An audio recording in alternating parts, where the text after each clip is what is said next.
Uning oppoq badani oydinda tovlanayotgan ipakdek terisi ko'z oldimdan ketmasdi. Men uxlardim, lekin tushlarimda faqat u bor edi. Uyg'oq edi, lekin men uning xayollari ekanligimni bilmasdim. O'sha tunayomgirli, momaqaldiroqli tun bizning hayotimizdagi hamma narsani o'zgartirib yubordi. Bu shunchaki ehtiros emasdi. Bu yillar davomida yig'ilib qolgan portlashga tayyor vulqon edi. Assalomu alaykum. Bugun sizlar bilan bo'lishmoqchi bo'lgan hikoyam ehtimol ko'pchilik uchun taqiqlangan mavzudir. Lekin bu haqiqat hayotning o'zi. Agar siz ham inson qalbining eng chuqur, eng yashirin burchaklaridagi sirlarga qiziqsangiz, videoni oxirigacha ko'ring. Kanalimizga obuna bo'ling va qo'ng'iroqchani bosing. Tayyor bo'lsangiz boshladik. Mening ismim Nodir. Yoshim 26. Bu voqea sodir bo'lganida 24 yoshda edim. Qishloqda oddiy hayot kechirardim. Bizning uyimiz amakimning uyi bilan dvorarmon qo'shni edi. Amakim maktabda o'qituvchi, ko'pincha ishda bo'lardi. Ularning bitta o'g'li bor, mendan katta shaharda o'qiydi. Faqat dam olish kunlari kelardi va inobatayim. U 40 yoshlarda edi. Lekin unga qaragan odam buni aslo ayta olmas. U kasalxonada navbatchi hamshira bo'lib ishlardi. Uning gati ochig'ini aytganda, qishloqdagi har qanday yosh qizni hasad qildiradigan darajada go'zal edi. Men uni har doim hurmat qilardim, Kenayir deb murojaat qilardim. Lekin ichimdan unga bo'lgan munosabatim boshqacha edi. Uning har bir harakati, kulgusi, hatto oddiygina yurishi ham meni o'zimga tortardi. Bu shunchaki jinsiy istak emas, balki qandaydir tushuniksiz o'smirlikdan qolgan bir hayrat va ehtiros edi. Bir kuni ertalab odatdagidek ularnikiga bir yumush bilan kirdim. Eshik ochiq edi. Har doim chaqirib kirardim. Lekin bu safar negadir indamay kiraverdim. Dahlizdan o'tib yotoqxona eshigini ochdim va qotib qoldim. Kenayim ishga kiyinayotgan ekan. Uning egnida faqat oppoq nafs ichki kiyim bor edi. Uning silliq yelkalari, ingichka beli va tolishgan dumbalari ertalabki quyosh nurida shunday joyibali ko'rinar ediki, men ko'zlarimni uzolmadim. U meni ko'rib cho'chib tushdi. "Voy, Nodir, eshikni yop" deb qichqirdi. U qo'llari bilan ko'kragini toyib, men go'yo sehrlangandek edim. Zo'rga uzr Kenay deb gildiradim va eshikni yopib shosha chiqib ketdim. O'sha kundan keyin hayotim o'zgardi. Kenayimning o'sha holatdagi tasviri ko'z o'ngimdan ketmasdi. Kechalar uxlay olmasdim. Tushlarimda uning oppoq badanini silardim. Uning hidini his qilim. Men og'zimdan uyalardim, lekin bu istakni jilovlay olmasdim. Har safar uni ko'rganimda yuzim qizarib, tezroq ko'zdan yo'qolishga harakat qilardim. May oyi edi, havo iliq, bahorning mast qiluvchi hidi demoqqa urilardi. Bir kuni kechqurun amakim qo'ng'iroq qildi. "Nodir jiyan, Kenang tungi navbatchilikdan kelib charchab uxlab qolibdi. Mollarga ohashi tashlab yubor." Men maktabda ushlanib qoldim. "Kechroq boraman" dedi u, yuragim tuketib urdi. "Xo'p, amak, xavotir olmang" dedim. Ovozim titrab ketmasligiga harakat qilib. Bu taqdirning menga bergan imkoniyati edi. Uyda hech kim yo'q. Faqat men va uxlab yotgan go'zal Kenayim. Amakimning ishlarini tezda bitirdim. Quyosh botib qoshqarayib qolgandi. Men sekin uyga kirdim. "Kenay" deb chaqirdim. Ovozim biroz bo'g'iq chiqdi. Javob yo'q. Yana bir bor chaqirdim. Sukunat, yuragim kakrak kafasimni yoribcha yozdi. Oyoqlarim o'z og'zidan yotoqxona tomon boshladi. Eshikni asta ochdim.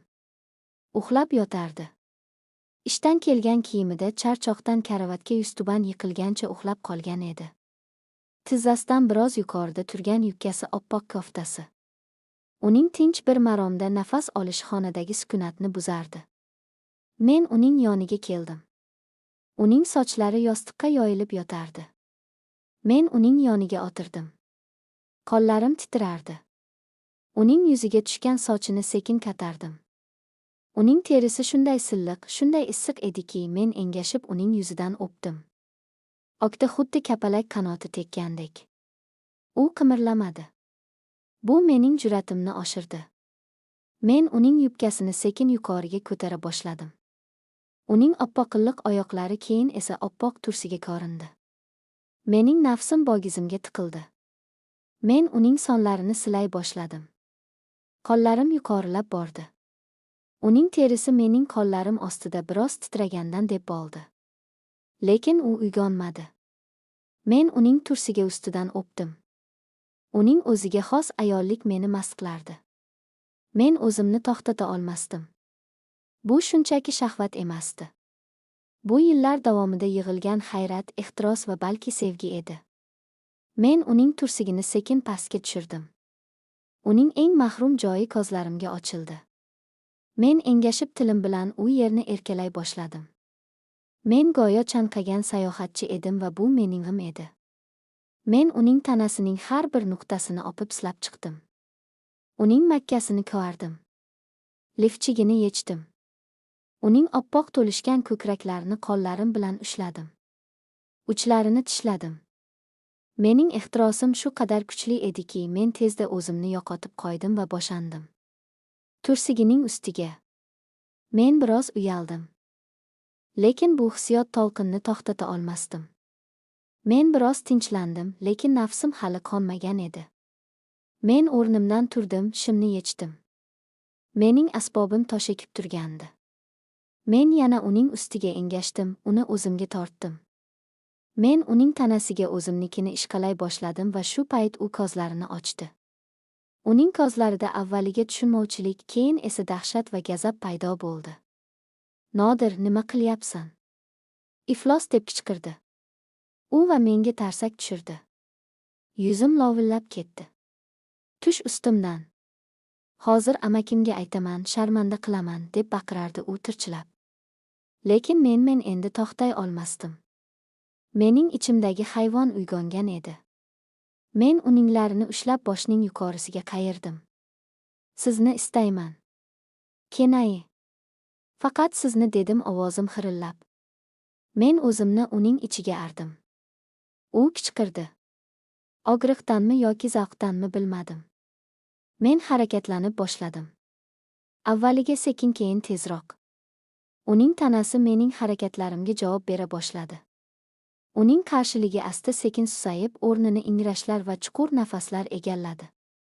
Odir, to'xta, yo'qoy. Uning so'zlari bir-biriga qovushmasdi. Uning tanasi endi menga qarshi emas, men bilan birga harakatlanardi. Uning tirnoqlari yelkamga botdi, oyoqlari belimga chirmasdi. Biz 20 daqiqacha shunday davom etdik. Xona bizning nafasimiz, ingrashlarimiz va tanalarimizning musiqa bir-biriga urilish ovozlari bilan to'ldi. Bu yovvoyi boshqaribdigan ehtiros edi. Men uning bo'ynidan, lablaridan o'pardim. Siz go'zalsiz, siz ajoyibsiz, deb kichirlardim. Uning ko'zlarida endi gazab yo'q. Faqat tumandek shahvat va lazzat bor edi. Men o'zimning eng yuqori nuqtamga yetib keldim. Kenai. Men hozir, deb ingladim va bor kuchim bilan uning ichiga bo'andim. U ham men bilan birga titrab ketdi.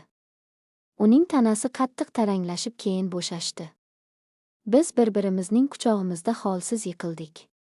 Biz biroz shunday yotdik. Faqat og'ir nafas olishimiz eshitilardi.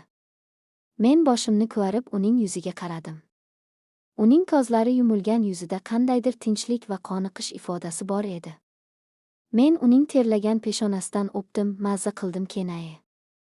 Dedim pichirlab. U ko'zlarini ochdi. Uning nigohida avvalgi gazabdan asar ham yo'q edi. Uning ko'zlari chuqur, sirli va biroz ma'yus edi. U qo'lini ko'tarib mening yuzimni siladi. Men ham, dedi u ovozsiz. Keyin u mening labimdan sekin oli. Bu o'pishda minnatdorchilik bor edi. Endi turaylik, dedi u sekin, amak kelib qolishi mumkin. Biz keyindik.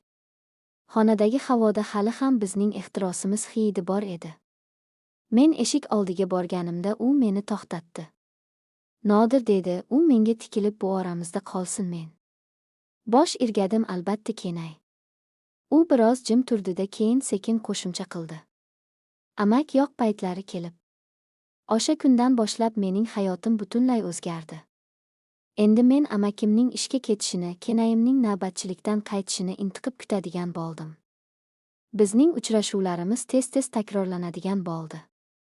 Har safar bu yangi bir sarguzasht, yangi bir ehtiros portlashi edi. Bu bizning kichik taqiqlangan ammo shirin sirimiz bo'lib qoldi. Men bilardim bu noto'g'ri, bu gunoh. Lekin kenayimning quchog'ida his qilgan baxtim. U menga bergan o'sha olovli nigohlar. Bularning barchasi har qanday gunohdan ustun edi. Biz bir-birimizga kerak.